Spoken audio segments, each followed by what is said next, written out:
آپ ایمپائر کھڑے کر لیں، محل بنا لیں اپنے، امام نہیں تو کیا ہے زندگی میں؟ امام ہے تو جون بھی امام کے ساتھ کمال پہ پہنچتا ہے، امام ہے تو حبیب ابن مظاہر بھی کمال پر پہنچا ہوا ہے۔ امام کو سمجھنا ہے۔ بہرحال گفتگو ہماری پچھلے سال آپ کی خدمت میں نے پیش کی، عزیزان محترم، کہ انسان معرفت اور شناسی کو پہچانے۔ عوالم کی بحث پچھلے سال ہمارا موضوع رہا، اور اسی کو بہرحال مجھے ایکسٹینشن دینی ہے اس سال بھی، اور ہم آگے کی طرف بڑھیں گے تاکہ ہم اس کے ذریعے سے اپنے امام تک پہنچ سکیں۔ جمعے کا دن ہے، امام کے ظہور کا متوقع دن ہے۔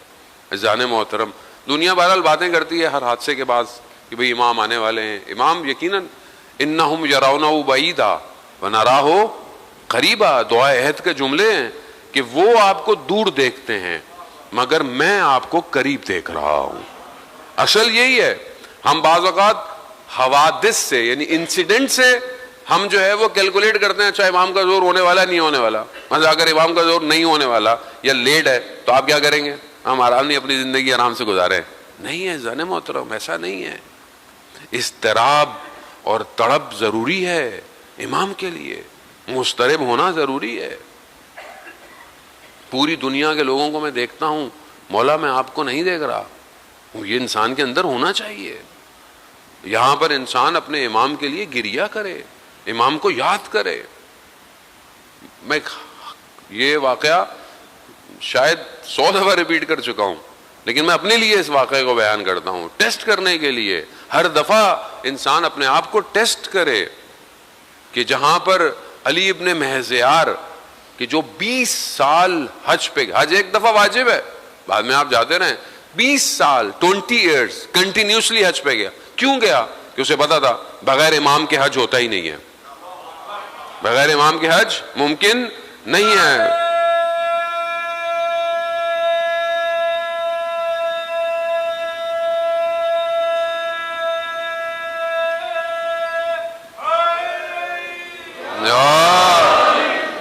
بغیر امام کے حج نہیں ہے۔ اللہ کا ولی، اللہ کی حجت ہوگی تو حج ہوگا۔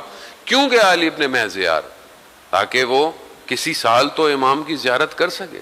عشق امام میں گیا، عبادت اللہ کی ہے مگر امام کے عشق میں گیا، 20 سال کنٹینیو، مگر امام کی زیارت نہیں ہوئی۔ مایوس ہو گیا، کہا اب نہیں جاؤں گا۔ تو پیغام آیا، اس سال آؤ ملاقات ہو جائے گی۔ عشق میں گیا۔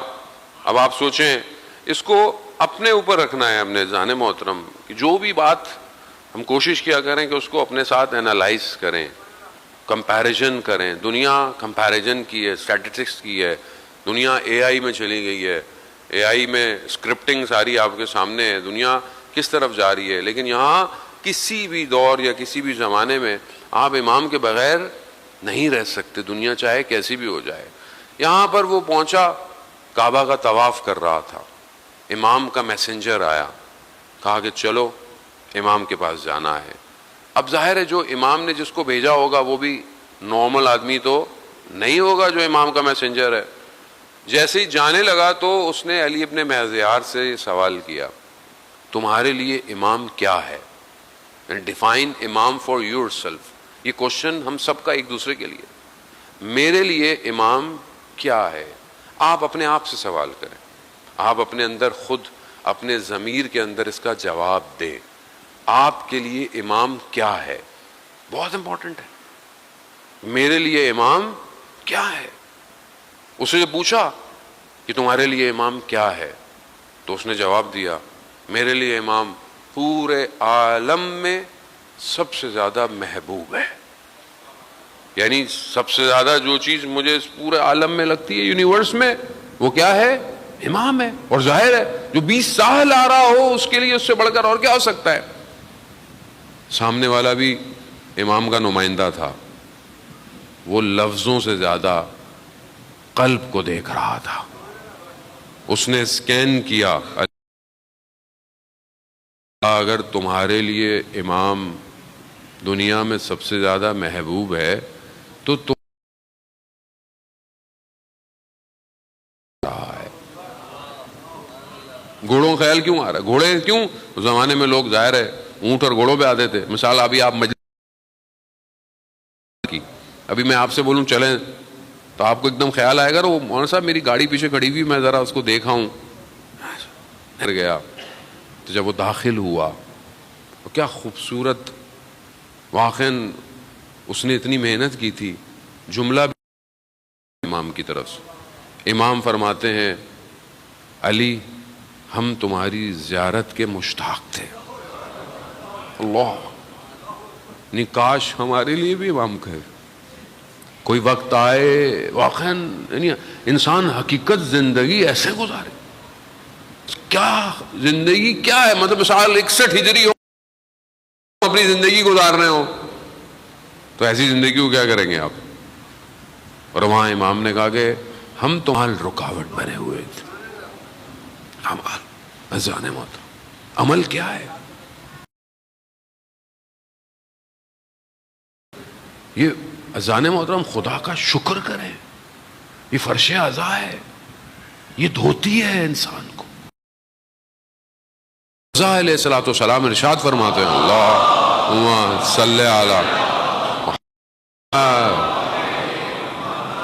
امام ارشاد فرماتے ہیں کہ گریا سید الشہداء، اگر آپ کی آنکھ میں آنسو ہے امام حسین کا آپ پاک ہو رہے ہیں. پھر آپ مطلب بعض اوقات باتیں کرتے ہیں مولانا صاحب روتے بھی ہیں گناہ بھی کرتے ہیں. خوب امید ہے، انسان خطاکار ہے، گناہگار ہے، ہر آدمی سے خطا ہوتی، مگر اگر یہاں کی توفیق ہو رہی ہے تو اس کا مطلب ہے کہ خدا محبت کرتا ہے، خدا چھوڑ نہیں رہا ہمیں. اس لیے بہت اہتمام کیا کریں مجالس کا، عزاداری کا، اپنے گھر میں، اپنے محلے میں، جہاں آپ سے ہو سکتا ہے. یہ خوش قسمتی ہے کہ خدا نے ہمارا انتخاب کیا ہوا ہے. یہ دھو دیتا ہے انسان کو. اعمال ایسے ہی ہے انسان کو،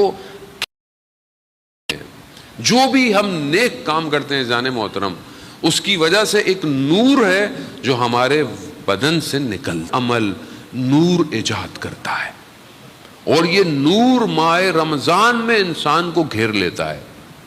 لیکن پھر جیسے ہی رمضان ختم ہوتا ہے کیا ہم اس نور کی حفاظت کر پاتے ہیں کہ نہیں کر پاتے؟ آپ عبادت کرتے ہیں، ابھی آپ نماز پڑھتے ہیں، قرآن کی تلاوت کرتے ہیں، ہر نیک عمل انسان کو طاقت دیتا ہے، پازیٹیو انرجی. لیکن کیا میں اس کی حفاظت کرتا ہوں کہ نہیں کرتا؟ مجلس میں بیٹھا، اریا کیا، تفکر کیا، فکر کیا، اپنے اعمال کی طرف تھوڑا توجہ کی، لیکن کیا باہر نکل کر میں اس نور کی حفاظت کر پاؤں گا یا نہیں کر پاؤں گا؟ چیلنج یہی ہے. در غرق ہوا ہے یہ جو دنیا، جسے ہم عالم یونیورس میں جتنے بھی عالم ہیں، اور انسان نہیں کر رہا، یعنی انسان کو یہ دنیا یقین نہیں کرنے دیتی ہے کہ تم نے مرنا ہے، یقین نہیں کرنے دیتا. پتہ ہے اس کو یہاں سے اس کو پرواز کرنی ہے، اس کو جانے نہیں دیتا، اس کو سوچنے ہی نہیں دیتا. مگر ہر کوئی نہیں جانتا ہم سب نے مرنا ہے، پھر بھی ہم ایک دوسرے کا حق کھاتے ہیں، پھر بھی ہم جھوٹ بولتے ہیں، پھر بھی ہم غیبت کرتے ہیں، پھر بھی ہم چوری کرتے ہیں، پھر بھی ہم جو ہے وہ ایک دوسرے کے ساتھ بد اخلاق ہوتے ہیں. سب پتہ ہے ہمیں. کیوں؟ کیونکہ یہ عالم ایسا ہے، یہ انسان کو نکلنے نہیں دیتا. اس عالم سے پرواز ضروری ہے. دنیا میں رہتے ہوئے اس عالم کو چھوڑنا کمال ہے. جن کا ذکر ہم کرنے آتے ہیں انہوں نے یہی سکھایا ہے ہمیں کہ یہ دنیا تمہیں، اس کا مطلب یہ بھی نہیں ہے کہ ہم دنیا کو چھوڑ دیں، ہم آج سے کام کرنا چھوڑ دیں. جو نہیں، آپ نے سب کرنا ہے، لیکن آپ اس دنیا کے اندر اتنے اٹیچ نہ ہوں کہ کل کو آپ کی زندگی میں انسیڈنٹ ہو جائے، حادثہ ہو جائے تو آپ ایسے ہو جائیں جیسے آپ مطلب انسان نہیں تھے. آج دنیا کے اندر حیدر نہیں آتا، دنیا میں ظلم ہو رہا ہے، ملک کے حالات اچھے نہیں ہیں. کیوں؟ کیونکہ وہ اپنے اس دنیا میں غرق ہوئے تھے، کوئی بھی نہیں چھوڑنا چاہتا. فرعون جانتا تھا کہ دریائے نیل میں جو راستہ بنا ہے یہ موسیٰ کے رب نے بنایا ہے، پھر بھی پانی میں اتر گیا کیونکہ غرق در عالم بود، عالم میں غرق تھا. وہ یہ خطرناک ہے، یہی خطرہ ہے. اگر ہم اس کو ٹیون کر لیں تو ہماری زندگی ویسی ہو جائے گی جیسے امام چاہتے ہیں. وہ یہی کرنا ہے ہم نے. آج دنیا ان حالات میں دیکھیں، جب باہر سے پریشر بڑھتا ہے نا تو دو آپشن ہیں، یا تو انسان گر جاتا ہے یا انسان متحد ہو جاتا ہے۔ آج مسلمان اچھے خاصے ان حادثات کے بعد متحد ہو گئے، فرقے واریت ختم ہو گئی، دشمن فرقے واریت کرتا ہے، فرقوں کو آپس میں توڑتا ہے۔ آج اس واقعے کے بعد کہ خاص طور پر جو اسرائیل کے ساتھ ہوا، ایران کے ساتھ ہوا، پورے عالم میں مسلمان متحد ہوئے ہیں۔ کیوں؟ حقیقت کیا ہے؟ اب یہی ہم بستگی چاہیے۔ جب ہم سوال کرتے ہیں جو لوگ نان مسلم بھی ہیں وہ بھی جو ہے وہ حق کا ساتھ دے رہے ہیں۔ دنیا میں کتنے نان مسلم ہیں جن کی آوازیں آج دنیا کے اندر گونج رہی ہیں، خاص طور پہ فلسطین اور غزہ کے بعد۔ اب یہی دل جو ظہور میں امام کا ساتھ دیں گے، ہمیں بھی اپنے آپ کو